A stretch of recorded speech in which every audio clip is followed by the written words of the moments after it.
This time we're in the baroque city of Lecce, known as the Florence of the south of Italy. There's lots to see and do, so let's get going.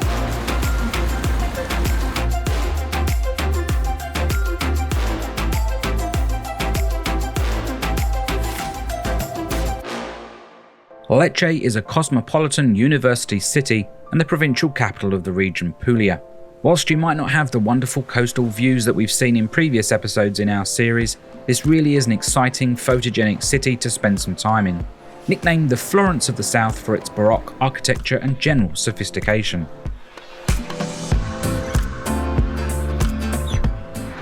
You can get to Lecce from Brindisi International Airport in about half an hour, or you can hire a car for about 30 or 40 euros a day. Just be aware that parking is a bit difficult in the town, so unless your hotel has got private parking, then you might be better off coming by train.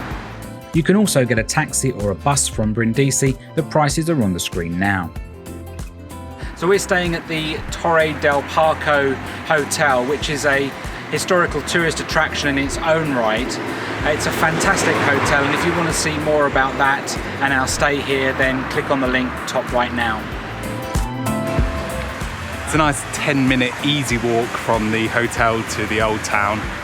There's 3 old gates that act as entrances to the old town, and we're heading to one of them now.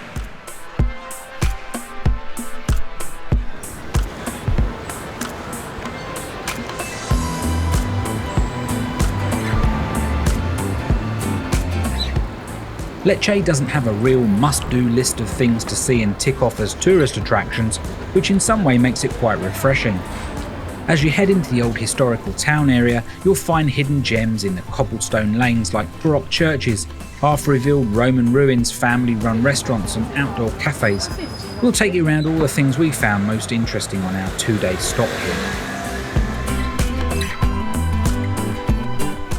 So Lecce stone is known throughout the world.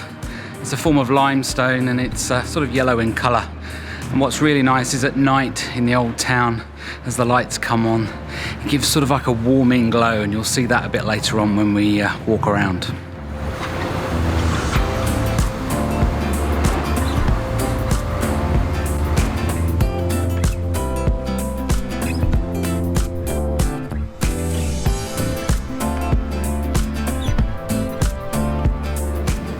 There are many churches in Lecce. This one, St. Matthew, dates back to the 17th century and dominates the crossroads to a number of streets. The outside style was quite beautiful. There was an admission fee for this one, so we didn't go inside. Other churches are free. So if you buy your ticket from here, €9, then you can visit the 4 different churches and cathedrals in the city.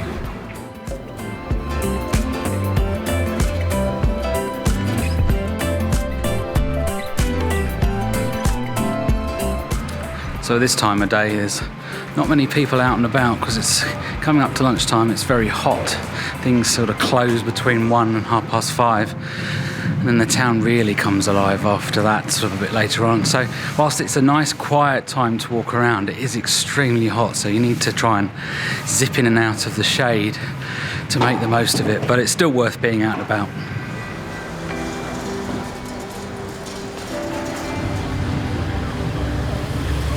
Finding the shade, Will? Huh? You're trying to find the shade?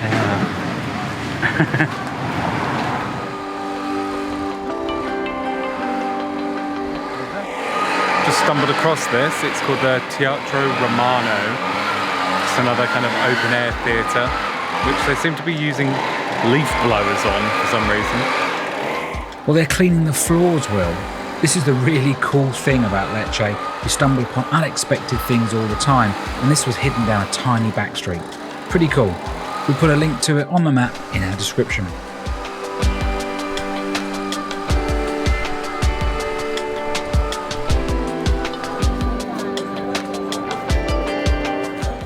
If you're feeling like a snack, there are loads of cafes and cake shops. Just make sure you try one of the traditional custard cream cakes. They look like little pies and the pastry just melts away. They're scrumptious.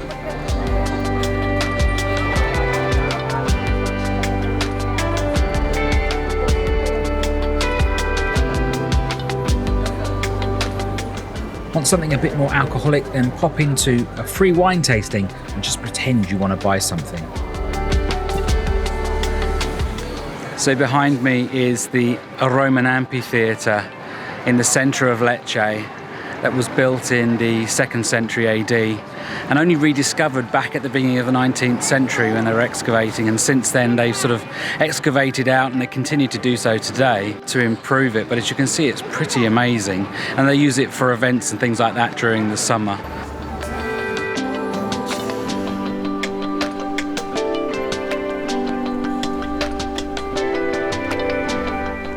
Whichever gate you enter the old city from, all roads lead to Rome, as they say.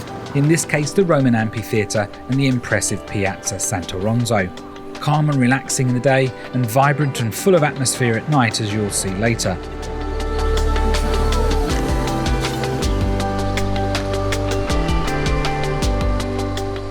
Here you can also see the tall column of Sant'Oronzo, the patron saint of Lecce, and the Sedile, the seat of Lecce, now the local tourist office.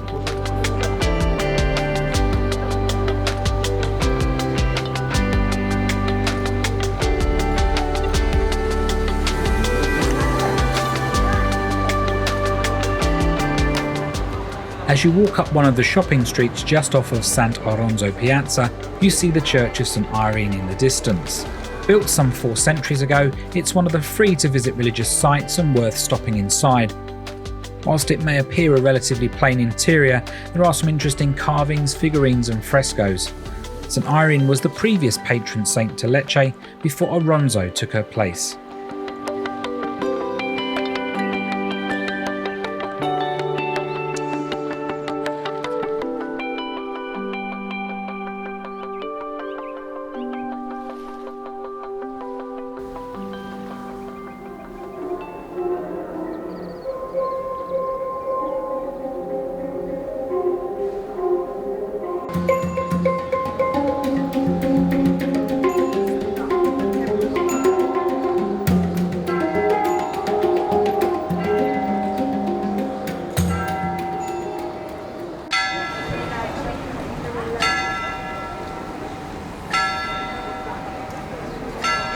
As the clock strikes 12 and a peal of bells start, we arrive at Piazza del Duomo. This stupendous square is home to Lecce Cathedral, one of the 4 churches on the €9 ticket we talked about earlier. A masterpiece of Baroque architecture, the inside is supposed to be stunning, but we were worn out after all the churches we'd seen over the past few weeks on our trip, so decided not to venture inside. It's a highly recommended place to visit.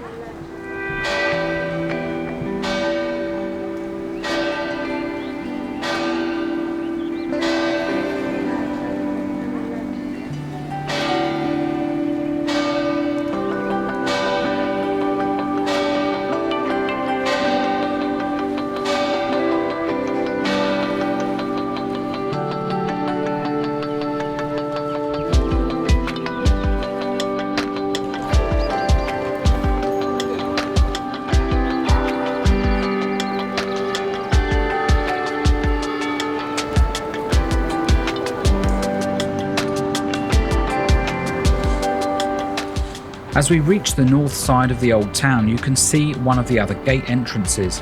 A rather plain entrance to the city, it was erected as a monument to Charles V, who protected and increased the defences of Lecce, including adding the castle that we'll see later. Through the gate we spotted an obelisk at the end of a small manicured park, positioned on what is now a rather busy traffic roundabout. It originates from 1822 and is decorated on all 4 sides with carvings. This took us out of the old town on a short detour to what looked like an entrance to a park, so we decided to investigate.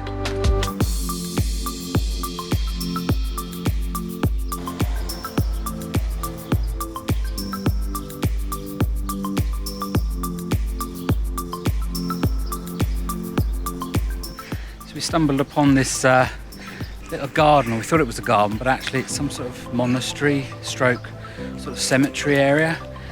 And it's really peaceful, sort of on the outskirts of town. We'll put a link in the description because I don't think it's one of those ones that most tourists would come and see.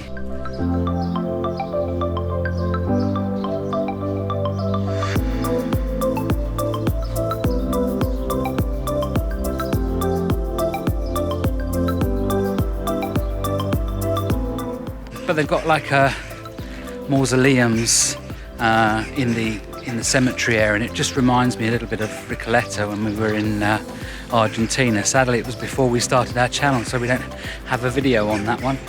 But really nice, gets you out the sun for a little bit. So look that one up.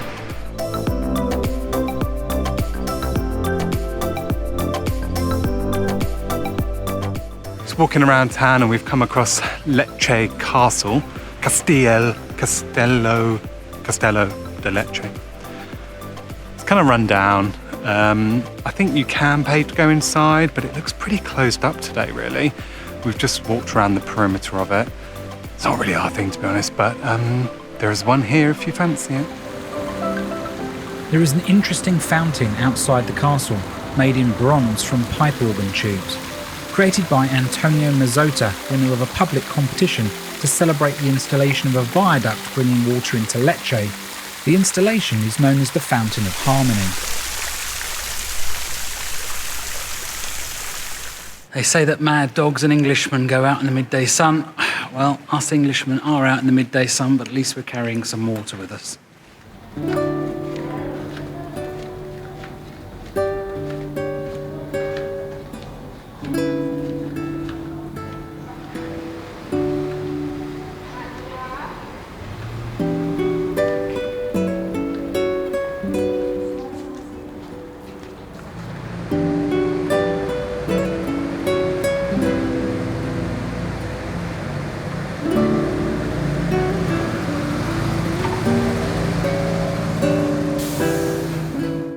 Slowing the pace down, take a moment to just watch and see the locals of Lecce going about their business. Have a late lunch or stop for an aperol and chill out at one of the outdoor cafes.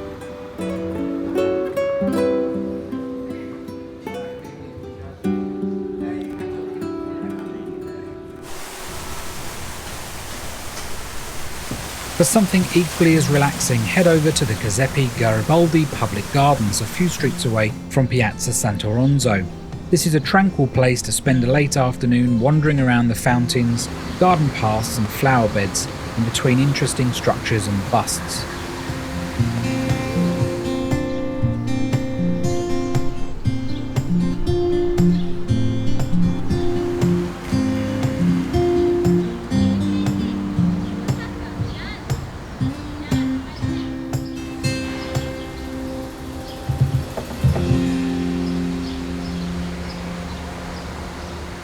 So if you only got a few hours in Lecce, then you want to try and be here in the evening because the place comes alive, everybody's out and about, you've got the lights and everything that's going on in the city to enjoy. So let's go check it out.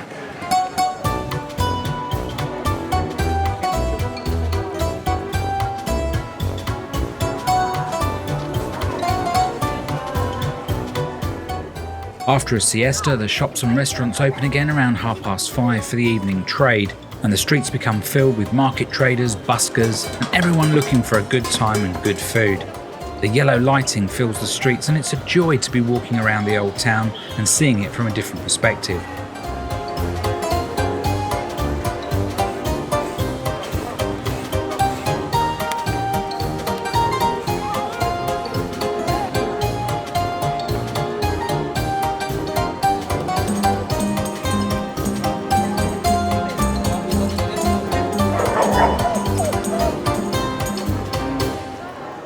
A place we missed during the day was the Church of the Holy Cross. It suddenly appeared through the narrow streets and at night had a mysterious feel.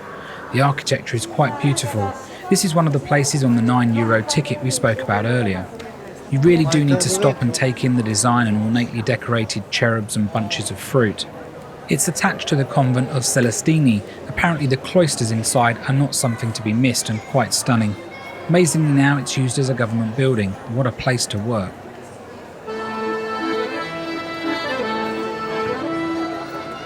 We haven't spoken much about food so far. The choices, as you would expect, are endless in this large city. Visiting in August made it quite busy, and we used TripAdvisor to help us decide on a place to eat. We made sure we booked in advance to avoid disappointment, and both turned out to be incredible. We'll put links in the description.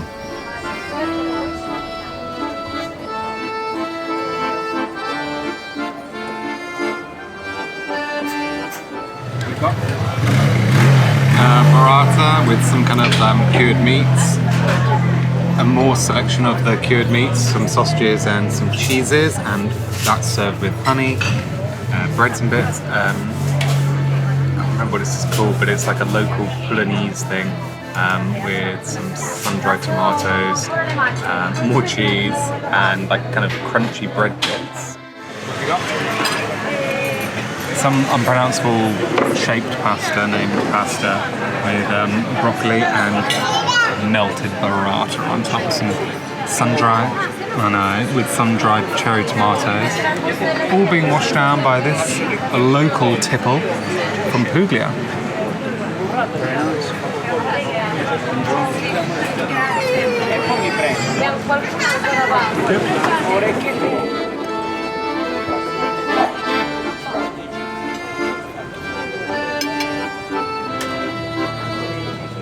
On the second night, we had an exceptional meal in the tiny atmospheric restaurant of Tabisca.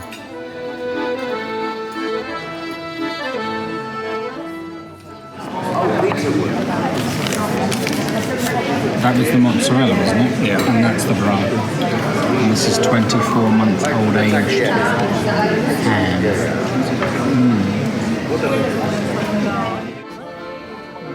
This was followed by incredible anchovy and garlic toast for me, and Will had tuna sun-dried tomato. Slow-cooked pork leg that just melted away.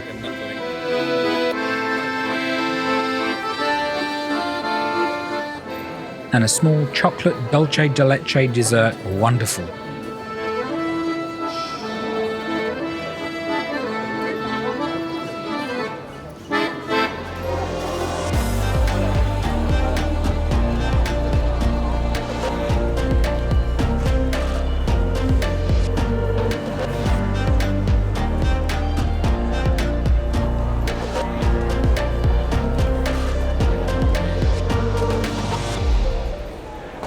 So we're back in Piazza del Duomo, much busier in the evenings. When we were here in the afternoon, dead, but it was so hot.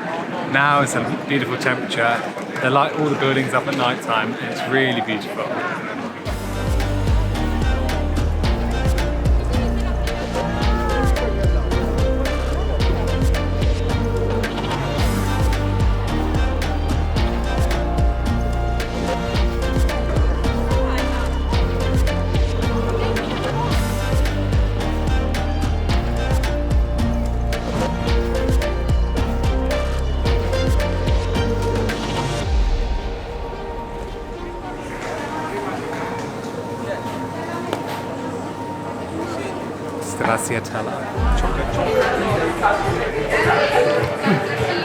And when you're in Lecce, of course, you've got to get a gelato anywhere in Italy for that, right? I've gone for a stracciatella, which is like a chocolate chip. Really thick, really creamy, delicious.